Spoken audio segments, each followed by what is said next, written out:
In an era dominated by Team Sky, great climbers have, in part, been subject to excessive control. However, this special breed of cyclist has never stopped seeking, in its best terrain, glory. Froom, Contador, Quintana. Do you want to know the best climbers in history? Follow my wheel and I'll tell you.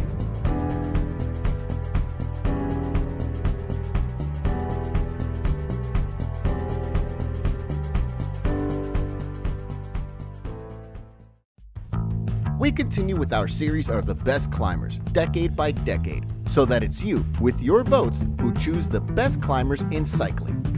So don't forget to vote for those who, for us, have been the best climbers of the 2010s.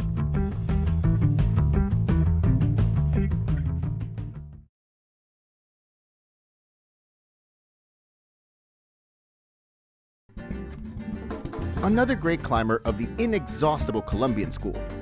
A formidable cyclist who has achieved the greatest successes of his career on the toughest peaks on the planet. He was the first South American to win the Tour de France in 2019, also being the youngest cyclist to do so since 1909. In 2021, he would be confirmed as one of the best cyclists in the world, winning the Giro d'Italia, with a big exhibition at the mythical Stage 19 with a finish in Cortina d'Ampezzo. The Colombian is also known for having staged one of the most incredible recoveries in the history of the sport, returning to competition in 2022 only 7 months after an accident, with a 95% chance of dying or becoming paraplegic. Obviously, his level hasn't been the same, but we all trust in his full recovery to make us enjoy again during his duels in the mountains.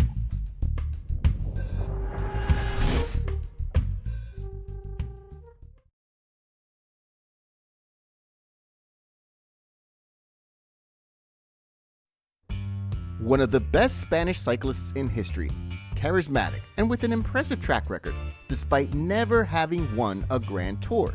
He was very close on several occasions, but as he was very close to being proclaimed World Road Champion in 2013, where he had to settle for silver, defeated in the sprint by the Portuguese Rui Costa. Endowed with a unique capacity for climbing, his record accumulates numerous high-level victories, a total of 48, and places of honor in Grand Tours, being at least once on the podium of all of them. In addition, he finished 3 years, 2010, 2012, and 2013, as leader of the UCI World Tour ranking. He won 9 stages in La Vuelta, 3 in the Tour, and 2 in the Giro, as well as great classics such as Giro di Lombardia, twice, or Flecha Ballona. Among his victories, emblematic mountains such as Plato de Bel, the Wall of Huy, Peña Cabarga, or Mende stand out, making it clear that, climbing, he handled himself like anyone else, one of the great climbers of our time.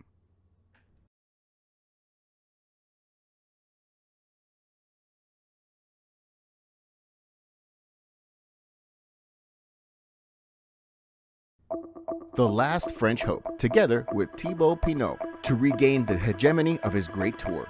Although perhaps this responsibility was too much for him, the French climber has developed an enviable career.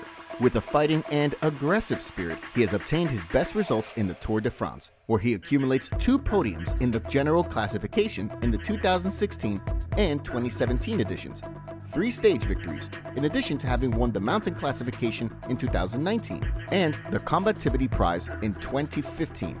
He was also runner-up in the Road World at Innsbruck 2018, behind Valverde, and has been top 10 at the 2021 Giro d'Italia.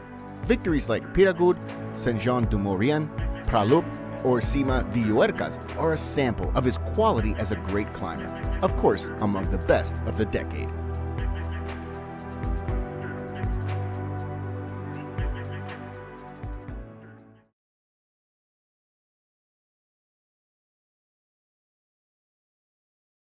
The Sicilian cyclist is one of the best transalpine climbers in history. His great fighting spirit is one of his main virtues and one of the reasons why he has remained for a long time in the elite of world cycling. Nibali stands out for being one of the 7 cyclists in history capable of winning the 3 great tours by stages, with triumphs always on high mountain in all 3. In total, Nibali has achieved 51 victories, in addition to the total of 11 podiums in the 3 Grand Tours. But the Shark not only excelled in uphill slopes, but was also a great specialist in descents.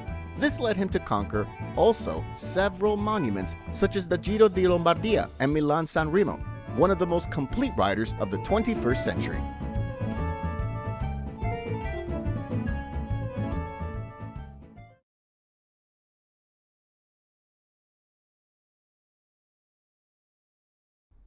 One of the best Colombian cyclists in history. Follow the path of compatriots like Lucho Herrera, the Colombian rider, especially from Movistar team, has been the great animator of an era dominated by Froom and the Sky team.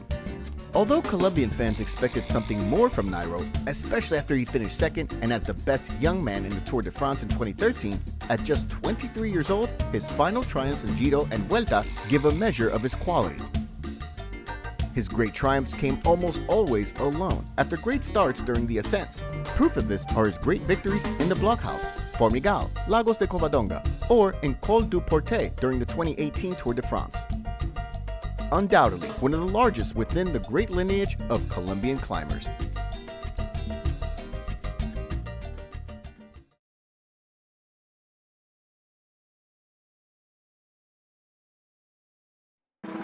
The Luxembourger, a model of precocious cycling in a different era than now, has been a talented climber to whom luck turned its back. Son of a cyclist, he always captivated the audience, not only for his category, but for that environment that made him a unique rider. An outstanding climber and discreet time trialist, he was a very bad descender, a little clueless. A mistake when changing gears caused a chain jump that caused him to lose the yellow jersey in the 2010 Tour, and prone to falls. His duels with Contador in the mountains of the Tour, where he offered his best version, are cycling history. His triumph in the Tribute to Tourmalet stage stands out among all. Although his retirement at the age of 29 was as early as his breakthrough in cycling, the Luxembourger, without any doubt, occupies a place of honor among the climbers of this era.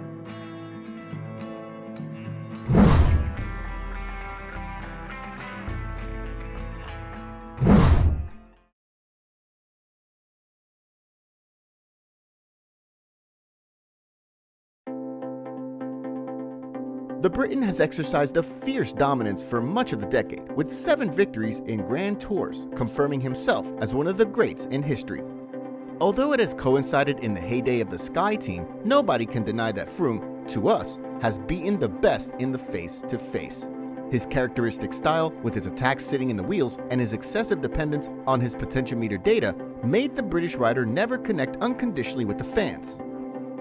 However, we cannot deny that the Briton has given us incredible stages, such as the penultimate stage of the 2018 Giro, where, with an escape 80 kilometers from the finish line, he managed to take the stage win and the race.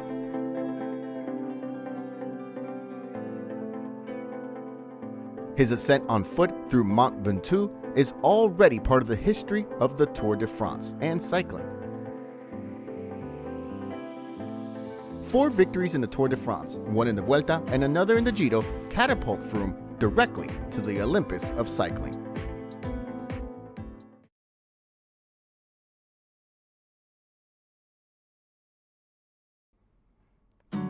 Along with Miguel Indurain, Alberto Contador is considered the best Spanish cyclist of all time. The Spaniard had the affection of all fans thanks to his brave character, his courageous way of riding, and the spectacularity of his victories. An offensive cyclist who never gave up the spectacle always looked for the battle, whether or not he had the strength for it. His attacks from afar left us epic stages, such as his attack on the Galibier in the 2011 Tour, or the mythical stage of Fuentede, where, with an attack 50 kilometers from the finish, he destroyed Purito, winning the 2012 Vuelta a España. Considered one of the best cyclists in history, he has won twice the 3 Grand Tours, 3 times in the case of the Vuelta, winning on the most mythical peaks of cycling. His retirement with the victory in Angliru in the 2017 Vuelta was anthological. But if Alberto has gone down in the history of cycling, in addition to his triumphs, it's because of that fighter, tireless nonconformist character. Walk or bust. Other great climbers of this decade have been the French Thibaut Pinot and Pierre Rolland, the Colombian Rigoberto Urán, or the Italian Fabio Aru. Choose your favorite and vote for the best climber of this chapter. Thank you very much for getting here. If you liked the video, subscribe and click like. Don't forget to vote. And if you want to continue enjoying the best climbers in history, don't miss this.